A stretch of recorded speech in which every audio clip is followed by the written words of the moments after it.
Sebuah partikel dilemparkan di dalam sebuah bangunan berbentuk trapesium dengan panjang sisi masing-masing S, 2S, dan 3S seperti pada gambar ya. Nilai S-nya sama dengan 1 meter. Partikel dilemparkan pada sisi kiri dan diinginkan dapat mengenai titik di sisi kanan pada ketinggian yang sama dengan titik pelemparan dengan menyinggung sisi atas bangunan. Diketahui, percepatan gravitasi sebesar G dan kecepatan pelemparan partikel sebesar V0 sama dengan akar dari 23 akar 3 GS per 6. Maka, agar hal tersebut dapat terjadi, partikel harus dilemparkan pada jarak titik-titik meter dari titik sudut kiri bawah bangunan. Oke, jadi ini soal yang berkaitan dengan gerak parabola ya sebenarnya, tetapi berada dalam suatu trapesium. Jadi pada soal ini diberikan suatu partikel, ya berarti mula-mula partikel ada di sisi kiri seperti ini, kemudian dia dilemparkan dengan sudut tertentu, sudut elevasi, nanti kita beri nama sudutnya, dan kecepatan awalnya adalah V0 yang nilainya sudah diketahui di soal. Kemudian untuk gerakan partikel itu diinginkan supaya dia mendarat tepat di sisi kanan yang sama tingginya dengan pada saat dia dilemparkan ya. Jadi ini sejajar untuk tempat pelemparan dan tempat jatuhnya partikel. Dan partikel tersebut harus menyinggung sisi bagian atas. Jadi dia menyinggung pada sisi atas ini.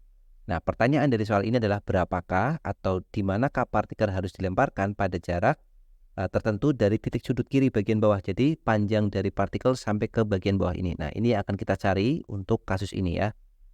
Nah, untuk memperjelas kita akan gambarkan ulang trapesium ini dan gerak parabolanya dengan bentuk seperti ini. Oke, kita gambarkan seperti ini ya. Jadi ini adalah geometrinya, bagian parabolanya ini kita gambar dengan warna abu-abu supaya tidak mengganggu untuk bagian yang geometrinya. Sekarang kita akan memberi nama ya. Misalkan trapesium ini memiliki sudut bagian atas ini, kita beri nama sudutnya misalkan ini adalah theta. Kemudian tinggi maksimum dari bola ini adalah tinggi gerak parabolanya ya. Maksimumnya kita sebut sebagai H maksimum. Kemudian jarak atau jangkauan terjauhnya atau jarak jangkauannya kita beri nama sebagai X maksimum. Kemudian di sini ada S, kemudian yang akan kita cari adalah bagian yang sisi miring ini, miring yang kecil ini ya, dari titik sudut bagian bawah sampai ke titik pelemparan kita beri nama misalkan T seperti ini. Nah, jadi di sini kita sudah memberikan variabel yaitu theta, kemudian X maksimum, kemudian ada H maksimum, dan berikutnya adalah T. Nah, kita akan menghubungkan variabel-variabel ini dengan kaitannya dengan gerak parabola ya. Nah, yang pertama kita akan melihat di sini, trapesium ini adalah trapesium sama kaki ya. Bagian bawahnya atau alasnya di sini adalah S, bagian atasnya 3S. Maka kita bisa pastikan bahwa ini akan terbagi menjadi 3 bagian. Bagian yang sebelah kiri ini pasti panjangnya S, kemudian yang tengah itu karena sama dengan bawah ya, ini juga panjangnya S, dan bagian yang sisi kanan itu panjangnya S seperti ini. Nah, sekarang dari geometri ini yang pertama kita bisa cari tentu saja theta ya. Dengan mudah kita bisa mencari theta. Perhatikan segitiga bagian ini, kita punya panjang segitiga ini ya, maka kita bisa hubungkan antara sisi miringnya dengan sisi yang ada di samping theta ya, maka kita bisa menggunakan cos. Kita bisa mulai dari, kita akan mencari nilai cos theta-nya. Cos theta itu sama dengan sisi samping, sampingnya adalah S ya di sini, kemudian dibagi sisi miringnya adalah 2S. Jadi cos theta itu sama dengan S dibagi dengan 2S, atau S-nya boleh kita coret ya, jadi cos theta sama dengan 1/2 atau setengah. Nah, ini kan istimewa kan, karena cos tetanya sama dengan setengah, maka sudut tetanya pasti sama dengan 60 derajat. Maka theta sudah kita dapatkan penggantinya yaitu 60 derajat. Berikutnya, kita akan memberikan variabel pada gerak parabolanya ya. Misalkan gerak parabola ini nanti dia akan dilemparkan dengan sudut elevasi yang kita beri nama misalkan alfa di sini ya. Jadi sudut elevasinya alfa, maka kita bisa masukkan dulu persamaan untuk ketinggian maksimum yang dicapai oleh suatu gerak yang lintasnya parabola. Kecepatan awalnya V0, maka H maksimum itu sama dengan V0 kuadrat sin kuadrat alfa per 2G kan. V0 kuadrat dikalikan sin kuadrat alfa dibagi dengan 2G. Oke, ini kita buat jadi persamaan yang pertama dulu ya. Kita biarkan dalam variabel. Kemudian dari gerak parabola ya, kita masih di gerak parabola, kita bisa mencari nilai X max ya. X max itu jangkauan terjauhnya nih, yang berupa garis putus-putus berwarna biru. Nilai X max-nya itu sama dengan V0 kuadrat dikalikan 2 sin alfa cos alfa atau sin 2 alfa ya. Kita biarkan dalam bentuk seperti ini. 2 sin alfa dikalikan cos alfa dibagi dengan G. Ini persamaan yang kedua ya, kita dapatkan dari X max-nya. Selanjutnya kita bisa mendapatkan persamaan ya dengan menghubungkan antara H max dengan variabel yang kita cari yaitu T. Sekarang kita perhatikan segitiga pada bagian ini. Perhatikan segitiga yang berwarna biru ini ya. Jadi ada segitiga ini. Nah, kalau kita perhatikan, maka sisi miring dari segitiga ini tidak lain adalah 2S ya. Tadi yang sisi miring totalnya yang panjang itu 2S, kemudian yang kecil ini adalah T. Maka pada segitiga kecil ini dia akan memiliki sisi miring yang nilainya adalah 2S dikurangi dengan T. Kemudian tingginya itu tidak lain sama dengan H maksimum. Jadi dia akan punya tinggi yang nilainya sama dengan H max ya. Maka kita bisa ambil lagi trigonometrinya dengan menghubungkan sisi depan dibagi dengan sisi miring. Berarti sin ya. Jadi kita punya sin theta sama dengan sisi depannya adalah H maksimum. Kemudian dibagi sisi miringnya adalah 2S dikurangi T. 2S minus T. Nah sekarang kita masukkan. Tetanya sudah kita dapatkan yaitu 60 derajat ya. Maka ini sin 60 derajat. Kemudian sama dengan H maksimum, kita tuliskan dulu H maksimum tidak perlu diganti menjadi persamaan 1, kita biarkan dibagi dengan 2S dikurangi T. Nah, di sini kita tahu bahwa nilai S-nya sama dengan 1 meter ya. Supaya kita tidak bermain dengan variabel terlalu banyak, nilai S-nya langsung kita gantikan karena angkanya juga cukup mudah yaitu 1 meter ya. Di soal sudah diketahui. Kita gantikan 2S dikurang T jadi 2 dikali 1 dikurang T. Maka ini 2 min 1 ya. 2 dikurangi T, maaf, 2 dikali 1 dikurang T. Kemudian sin 60 itu sendiri sama dengan, kita tulis di sebelahnya, sin 60 itu setengah akar 3 ya, atau akar 3 per 2, itu sama dengan H maksimum dibagi dengan 2 dikurangi dengan T. Artinya kita bisa dapat nilai H maksimum dalam variabel T ya. Kalikan silang saja, jadi 2 dikurangi T dikalikan akar 3, dibagi dengan 2 itu sama dengan H maksimum. Nah, kita beri nama ini menjadi persamaan kita yang ketiga. Selanjutnya kita hubungkan persamaan 1, persamaan 2, dan persamaan 3 ya dengan memasukkan nilai V0-nya. Kita mulai dari persamaan 1, kita tulis di sini ya, persamaan 1 kita gantikan H maksimum, ya H maksimumnya nanti bisa kita ganti dengan persamaan 3 ya, tapi kita tulis dulu, jadi H maksimum itu sama dengan V0 kuadrat, V0-nya di sini. Akar dari 23, akar 3 GS, ya sekali lagi S-nya langsung kita ganti menjadi 1. Jadi S yang ada di sini nanti kita langsung ganti menjadi 1 meter. Berarti karena ini kita kuadratkan maka akarnya hilang ya. Jadi H maksimum sama dengan 23 akar 3 dikalikan G dikalikan S ya. S-nya itu 1. Kemudian kita bagi dengan 6. Nah ini baru V0 kuadrat. Kemudian kita kalikan dengan sin kuadrat alfa. Dikalikan dengan sin kuadrat alfa dibagi dengan 2G. Nah di sini kita bisa coret untuk nilai G-nya ya. Jadi G-nya boleh kita coret G dengan G di sini. Selanjutnya untuk nilai H maksimumnya kita bisa ganti dengan persamaan 3. Nah, di persamaan 3 kita punya nilai H max di sini ya. Kita gantikan untuk persamaan 1 dan 3-nya kita masukkan ya. Jadi H max-nya kita langsung ganti 2 min T kalikan akar 3, kita ganti di sini. 2 dikurangi T dikalikan dengan akar 3, kemudian kita bagi dengan 2 sama dengan kita kalikan di sini 23 akar 3 dibagi dengan 6 dikali 2 itu 12 atau kita tulis seperti ini dulu. 6 dikalikan dengan 2 dikalikan dengan sin kuadrat alfa. Nah, sekarang 2-nya boleh kita coret. Kemudian ada lagi yang bisa kita coret, akar 3-nya juga boleh kita coret. Nah, sekarang kita dapat bentuknya seperti ini. Maka nilai dari sin kuadrat alfanya ya, sudut elevasinya bisa kita dapatkan yaitu 6 dikalikan 2 dikurang T dibagi dengan 23. Sama dengan sin kuadrat alfa. Sekarang kita dapat nilai sin alfa atau sin kuadrat alfanya dalam variabel T. Kita beri nama dulu, ini persamaan kita yang keempat. Selanjutnya kita lihat persamaan yang kedua. Nah, di persamaan kedua ini kita memiliki bentuk cos alfa. Padahal kita belum tahu nilai alfanya. Tetapi tidak usah khawatir, kita di sini tahu nilai sin kuadrat alfa. Maka kita hubungkan. Untuk mencari nilai cos alfa kita bisa menggunakan hubungan identitas trigonometri ya. Jadi persamaannya didapatkan dari hubungan seperti ini. Kalau kita memiliki sin kuadrat alfa ditambah dengan cos kuadrat alfa itu sama dengan 1 kan? Berarti artinya cos kuadrat alfanya itu sama dengan 1 min sin kuadrat alfa. Kita bisa dapatkan dari persamaan ini. Nah, berarti kita masukkan cos kuadrat alfa itu sama dengan 1 dikurang sin kuadrat alfa. Sin kuadrat alfanya adalah 6 dikalikan 2 min T per 23. Atau kita buka untuk variabel yang ada di pembilang ya, 6 dikali 2 adalah 12, kemudian dikurangi dengan 6T, kita kurung dulu seperti ini, kemudian kita bagi dengan 23.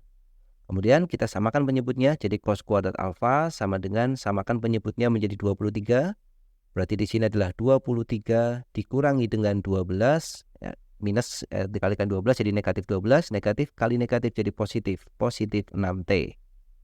Nah di sini kita dapat 6 23 dikurangi 12 itu berarti 11 ya. 11 ditambah dengan 6T dibagi dengan 23. Inilah nilai dari cos kuadrat alfa ya. Kita buat ini menjadi persamaan kita yang kelima. Selanjutnya masuk lagi ke persamaan 2. Kita sudah bisa menggantikan sin alfa dan bisa menggantikan cos alfa ya. Maka kita dapat nilai X max-nya. Oke, sekarang kita tuliskan untuk X maksimum itu sama dengan persamaan 2 ya. Kita tulis ulang di sini. Persamaan 2 menjadi X max itu sama dengan V0 kuadrat, V0-nya kita ganti 23 akar 3 dikalikan G dikalikan 1, S-nya 1 ya, dibagi dengan 6. Ini baru V0 kuadrat, kemudian dikalikan dengan 2 dikalikan sin alfa. Sin alfanya berarti ini kita akar ya. Jadi akar dari, langsung kita buka kurungnya 12 minus 6T. 12 min 6T dibagi dengan 23 dikalikan dengan cos alfa. Cos alfa berarti kita akar lagi. Akar dari 11 ditambah dengan 6T, kemudian kita bagi lagi dengan 23. Dan dibagi dengan G ya, kita masih punya di penyebut sini ada G, kita bagi G di sini. Nah, sekarang tinggal kita sederhanakan bentuk dari X max ini. Kalau kita perhatikan G-nya di sini sama ya, maka G-nya boleh kita coret, kemudian 2-nya kita coret dengan 6, kita dapatkan 3 di penyebut. Kemudian di sini ada akar 23 ya. Kalau kita keluarkan kan berarti 23, maka boleh kita coret dengan depan ini. Ya, jadi ini 1 per akar 23, 1 per akar 23. Kalau dikalikan jadi 1/23 akarnya hilang. Maka 23-nya dicoret dengan 23 yang tanpa akar di depan ya. Jadi sisa dari pekerjaan ini tinggal kita masukkan X max itu sama dengan akar 3/3. Di depan kita masih punya akar 3, kemudian per 3 di sini. Kemudian yang di dalam akar tinggal akar dari 12 dikurangi dengan 6T, kemudian kita kalikan dengan 11 ditambah dengan 6T. Kita biarkan dulu seperti ini ya. Jadi ini persamaan kita yang ke-6. Kita sudah dapatkan X max dalam bentuk T. Selanjutnya kita hubungkan lagi dengan geometri. Perhatikan trapesium yang ada di bawah. Kita lihat trapesium yang berwarna orange di sini ya. Kalau kita perhatikan trapesium yang berwarna orange sini, kita juga bisa menghubungkan antara X max dengan T. Oke, kita akan gambarkan ulang seperti ini. S-nya bernilai 1 meter ya. Oke, kita gambar ulang. Oke, di sini kita memiliki nilai X max. Mana X max? X max adalah bagian yang atas di sini ya. Ini X max, kemudian di sini tadi adalah T. Nah, sekarang kita perhatikan kita bisa hubungkan X max dengan T dengan memperhitungkan atau dengan menghubungkan dengan segitiga yang ada di bawah sini. Kalau kita perhatikan, untuk segitiga besar tadi, di atas ini sudutnya 60 derajat ya. Di sini kan 90 derajat. Pasti yang ada di bawah sini, ini sudutnya pasti 30 derajat kan. Karena di sini tetanya sudah kita dapatkan 60 derajat. Artinya sudut yang ada di bawah sini itu nilainya 30 derajat ya. Ini sama dengan 30 derajat. Maka kalau kita lihat ini juga sama ya. Ini T, ini juga pasti 30 derajat. Maka bagian yang atas di sini ini pasti T sin 30 derajat. Ini T sin 30 derajat. Yang kanan juga T sin 30 derajat. Kemudian sisi yang bawah ini nilainya adalah S yang tidak lain adalah 1 meter. Maka dari geometri trapesium ini kita bisa dapatkan bahwa nilai X max itu panjang total yang atas ya, itu kan sama dengan T sin 30-nya ada 2 kali, jadi T sin 30 ditambah T sin 30 ditambah dengan S kan. Jadi 2 dikalikan T sin 30 atau kita tulis 2T sin 30 derajat, kemudian kita tambah dengan S. S-nya itu sama dengan 1 meter. Nah, sekarang semua persamaannya sudah dalam T, artinya kita sudah bisa mencari nilai T-nya ya. Kita gantikan untuk X max-nya. X max itu adalah akar 3, kemudian dibagi dengan 3, dikalikan dengan akar dari 12 dikurang 6T, dikalikan 11 ditambah 6T. Kita langsung kalikan ya, jadi yang di dalam akar kita kalikan sekalian. 12 dikali 11 itu berarti 132, kemudian ditambah 12 dikali 6T, jadi 72T. Kemudian negatif 6T dikalikan 11 jadi negatif 66T. Kemudian negatif 6T dikalikan 6T. Jadi negatif 36T kuadrat. Nah, kita dapatkan seperti ini. Kemudian ini kita kurung ya seperti ini dalam akar. Sama dengan untuk ruas kanannya kita ganti jadi 2T dikalikan sin 30 adalah setengah. Ditambah dengan S-nya adalah 1 meter. 2-nya boleh dicoret jadi tinggal T plus 1. Untuk yang ruas kiri sama ya, kita copy saja untuk bagian yang ruas kirinya di sini. Oke, seperti ini dan ruas kanannya adalah T ditambah dengan 1. Sekarang semua persamaan baik ruas kiri dan ruas kanan hanya mengandung nilai T ya, artinya kita bisa selesaikan. Oke, sebelumnya kita lihat dulu untuk bagian yang di dalam kurung, kita bisa sederhanakan lagi mestinya ya. Untuk yang mengandung T di sini kita punya 72 dikurangin dengan 66T. Nanti kita langsung bisa gantikan dia menjadi 72 dikurangi 66 adalah 6 ya. Jadi ini positif 6T nanti.